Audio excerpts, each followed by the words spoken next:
Gaston Production moo woote bésu samedi 1er janvier ca arène nationale drapeau El Hadji Mansour Mbaye borom ca dëgg-dëgg ci diggante Balla Gaye numéro 2 ak Bombardier. waaye nag bu leen fàtte ni Gaston Mbengue le Don King de l'arène ci lay féetee 30 ans ci lamb ji depuis 1992 ba 2022 Gaston mi ngi bégal amateur yi. cey le 1er janvier ca arène nationale ba ku yéex doo am place li ko waral mooy ñaari xale yu ñu boole ak lam tombé les 30 ans de Gaston Mbengue. mbokk yi lamb jaa ngi noonu nag en live lay doon pay per view ci seen affiche.com yow mi am sa carte bancaire wala sa compte PayPal mën ngaa jënd sa passe en prévente à 9,99 €. boo xaaree nag ba bés ba mën na laa dikkee 14,99 €. les codes seront disponibles via dièse 144 dièse wala dièse 1234 dièse pour yéen ñi nekk Sénégal. code bi nag 5000 francs dong lay jar ñu may la 5 heures de temps de connexion ndax nga mën a seetaan lamb ci en direct. mbokk yi ñuy teewlu à chaque fois ci luttetv.com ñu ngi leen di nuyu bu baax ku ci nekk ci turam ak ci santam tey jeudi 23 décembre 2021 ñu ñëwaat ak yéen ci yéen kaay ma ci ànd ak Lamine Seck borom Looro Thiès Petit Mbao Sagata Kaolack ak fan sax. Njeng Jaw. fan. Njeng Jaw. sax su nga génne dëkk bu bees yow. waaw dëkk yi bari rek. mais yow man damay yaakaar sax yaay créé dëkk yi yow yaay jël dëkk yi di leen defar di leen utal ay tur. ah ñu may déglu am na ñu xam dëkk yi may tudd de. Njeng Jaw Colom Fall. waaw. Yootal. Mama Yara. Mbamba Ngiraan. Tiwaawoon Pël. Mama Ngiraan xanaa Cheikh Ngiraan fi la dëkk. déedéet Ngiraan ngay yóbbu Ngiraan gi de mën na leen a boole Ngiraan na nga def. maa ngi fi ko suba si.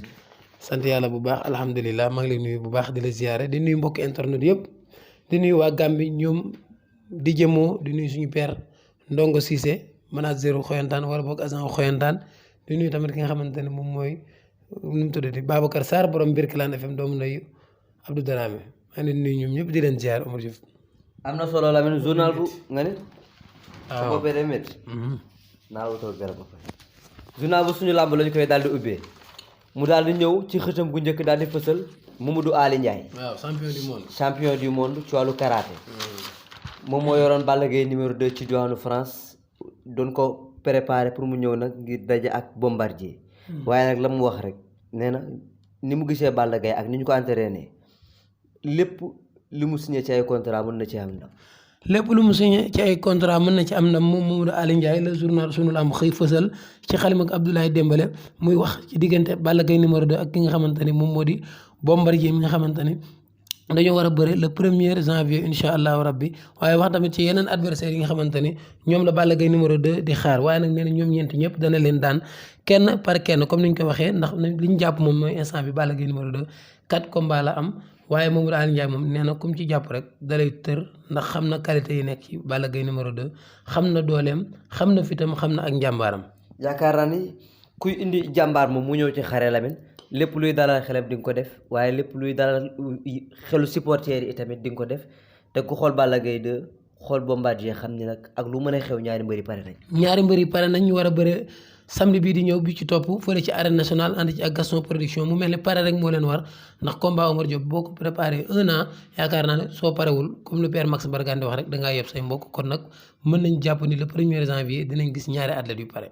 dinañu gis ñaari athlètes yu pare waaye comme ni mu ko waxee ci Balla Gaye numéro 2 ak Bombardier wax na ko ci yeneen i combat Balla Gaye numéro 2 yi ndax ku ci am Balla Gaye numéro 2 ci waxu père Ali jàppal ni di nga am combat boo xamante ne ni combat bu metti lay doon. dafa minimiser sax ki nga xamante ni moom mooy Boy Niang numéro 2 nee na Boy Niang numéro 2 moom mooy ki gën a yomba daan ci 4 adversaires yi nga xamante ni ñoom la Balla Gaye war a jàkkaar loolu li tax mu wax nag nee na dafa seetaan keroog diggante Boy Niang ak ki nga xamante ni moom moo di Tapha Tine waaye nag nee na ñëpp instant bi ñu ngi wax ni technique bi nga xamante ni ñu ngi ko doon wax ci ay Boy Niang xeex beeg yooyu yëpp zéro la maanaam Boy Niang numéro 2 daal ci ñi war a jàkkaarloo ak Balla Gaye Mamadou Ali Ndiaye nee na moom moo ci gën a yomba daan et puis nee na maanaam bi ñuy wax nekkul ci moom.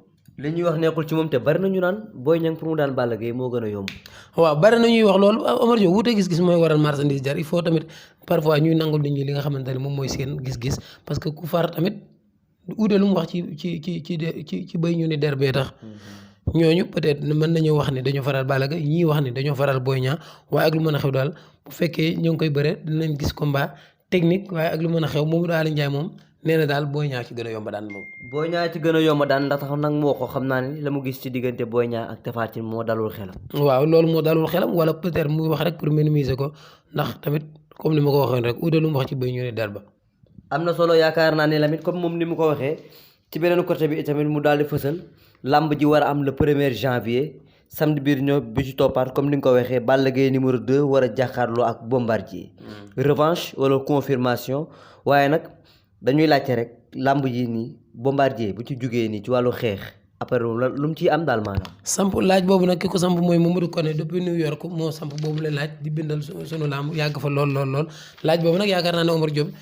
tontu bi moom xam naa jour si rek lay leer wala bu subaa nag mu defaat beneen xët tontul ñu ko wala Abdoulaye Dembélé Iba Kane ba ci Abdoulaye Dieng ñoom ñëpp war nañoo mën a tontu laaj bi ndax yaakaar naa ne yàgg nañ ci làmb ji te xam nañ ci lu bëree bëri Omar Diop. xam nañ ci lu bëree bëri waaye nag am na beneen làmb joo xamante ne ni itamit Lamine ñu ngi koy xaar. mu war a nekk samedi bii di ñëw ci diggante Baye Mandione ak Xoyantaan. waaw journal bi nag yow la ci laaj. waaw nga tontu si. lam la ci laaj xam nga ko lañ ci tontu xam nga ko. waaw la ma ci jàpp daal mooy combat la bu nga xamante ni ñaari Sénégalais ñooy bëree ndax Sénégal ak Gambie benn lañ jàpp naa ne tamit tey Xoyantaan du Gambien waaye tey Gambien ñoo ko jël doomoo ko ndax léppam Gambie la ndax booy xool moom kay Mor la dëkk. kay Mor ca Saalum foofu la dëkk waaye loolu moo lay confirmer rek Sénégal ak Gambie benn lañ ndax fu waxee nga ni kii Gambien la mu mel ne combat la bu nga xamante ne daal pression bi ci Baye Mandione la war a ëppee loolu laa jàpp. parce que. ndax xewoon roi des arènes fële la amul dara lu muy perte fii. même bu dul loolu sax maanaam la xewoon fële ñu jiiñ ko ni la yàq combat bi ca moom la jógee kii volontaire ànd ak ay mbokkam ni fii la koy fekk te buy ñëw day andi jaasi bu amee wee nañ ko daggal ay weewam.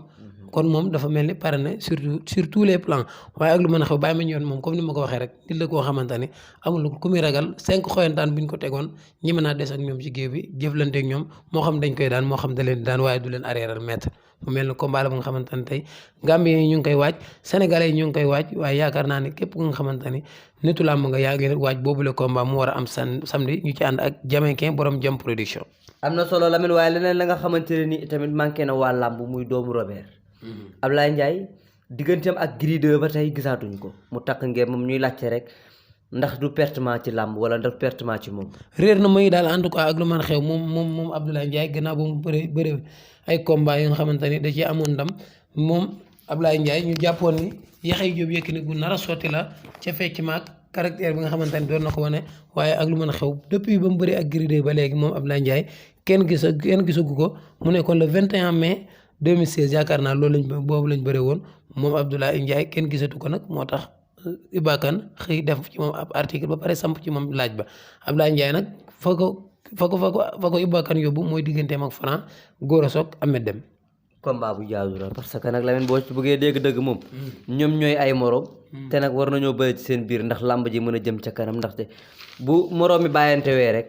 làmb mën naa gën a sooxe. keneen ka nga xamante ne nii itamit journal bi fësal na ko muy Sidi Diakhaté bu Thiès. tëgg na combat bu mag ci diggante Tonnerre ak Laye Pythagore le 15 janvier. combat boobu taxaw na pour le 15 janvier Laye Pythagore ak Tonnerre jóge ci victoire digganteem ak Tidiane Faye Laye Pythagore jóge ci défaite digganteem ak ki nga xamante ne moom mooy ñàkk jariñu combat bi nag ku parewul woon laa yërëm ndax dañ ko def dans 20 jours. dans 20 man kay looloo ma ci jaaxal. ku parewul nag laa yërëm kon. ku ci doon entraîné di nga am sens ku ci entraîné wul woon nag di nga woy mbay. da nga woy mbay Lamine waaye mbapat yi itamit tàmbali na. ndaxte ku ne xam na ñu ngi ci fin d'année ñëpp a yëngu le 25 le 26 décembre ca Ndangaan Samb teg nañ fa 1 million 500. 1 million 500 le 25 ak le 26 waaye gala bi nga xamante ne mu ngi am Kër Farba mu war a nekk samedi bi ñu teg fa li nga xamante ni moom moo di 500000 mu mel ne daal kon mbapat bi ba léegi rek mu ngi continuer di wane seen bopp bu baax a baax leneen la nga xamante ne nag Omar Diop am na wala mu ngi ci journal record bi. mu ngi ci journal record bi Gaston Mbengue ginnaaw bi nit ñi di wax naan Balla Gaye numéro 2 ak Boy Niang dootuñu ko bëri wala balaa ñu ko bëri faaw Balla Gaye jeexal yenn combat am yëpp Boy Niang defi ji ay preuve am Gaston nag moom nee na la mu jàppoon la jàpp ba léegi. nee na dañuy bëri par A ou par B ndax combat la bu nga xamante ne dañ ko signé ay contrat la yoo xamante ne signé nañ ko nee na nag li nga xamante ne ñu ngi koy wax nen Boy Niang dafa tegale 2 défaites moom mu jël exemple ni Eumeu Sène 2 défaites la tegale te Balla Gaye numéro 2 moom mu ngi koy jël ba te nee na ni Boy Niang ñàkkee noonu nag la ñàkkee par avertissement digganteem ak Lac de Guiers Boy Niang ñàkk par avertissement digganteem ak ki nga xamante ne moom moo di Tapha Tine nee na loolu du lay waaye nag ak lu mën a xew nee na moom combat bi muy tëgg mooy diggante Balla Gaye numéro 2 ak ki nga xamante ne moom mooy Boy Niang. loolu nag moom keroog sax bu ñu ko waxee ci signature ba yaakaar naan ñu bëri ñu ngi doon kaas. ñu ne drapeau Thione Seck sax lañ ko bëggoon def.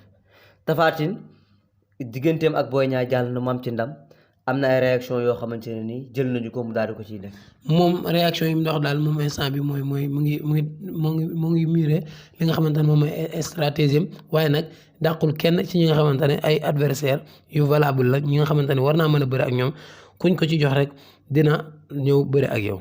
Tapha Tine moom adversaire du ko ñàkk la ndax VIP la na ko VIP yi jël Lac de Guiers numéro 2 mën naa bëri ak moom. waaw nee na tamit Boy Niang guerrier la courage bi nga xamante ne wane na ko keroog mu ngi koy rafetlu bu baax a baax moom Moustapha Tine ba pare di ko encouragé. di ko encouragé Lamine actu de l'arène. nga ne Tapha Tine kan. ak Lac de Guiers numéro 2. waaw combat la Tapha Tine la revanche la Lac de Guiers moo ko daanoon démb jóg. revanche la waaw loolu jaadu na ca CLAF ba 2007 la ko daanoon waaye ak lu mën a xew tout combat la daal combat la mënul bañ Lac de Guiers numéro 2. Bombardier ak Balla Gaye sax buñ tàqali ko mën na fa am quoi. non mën naa am tamit ci Modou Lo ak Ama Baldé foofu bàyyi ñooñu sori non foofu soriwul parce que loolu mars la.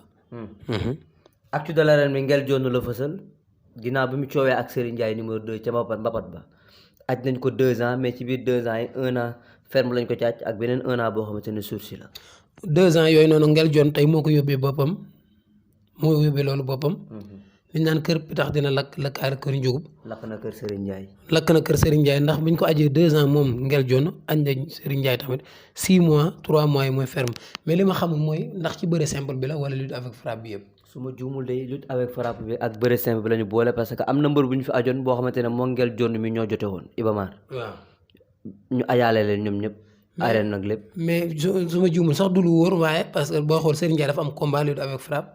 le 13 waaw le 13 xawma le 20 février ba pare loolu foog ñu gëstuwaat ko ndax 3 mois yi lutte simple kese la wala lutte avec frappe waaye ak lu mën a xew daal moom gëm naa ne ci lutte simple bi rek la mën a nekk. fa la war a nekk dëggantaan parce que fa la xewee. waaw fa la xewee daal kër bi tax lëkk na lëkkaale kon njugub parce que yu mel nii tamit bari na lu ñu koy gis ci ki nga xamante ne moom mooy Ngel Jonn. waaw bari na lu ñu koy gis léegi na def attention parce que tamit mënul ñëw fii saaga sax yooyu noonu garaaw ci làmb mais daf ko def falan grade bi parce que waaw dafa leer naññi maanaam loxo ci poos dañ ko jàpp moom Ngel Jonn mel erreur yi na ko fexe rectifier wala ay stafam ñu fexe ko rectifier ci lu mel noonu parce que moom champion la te day def ambiance. xale bu ndaw la.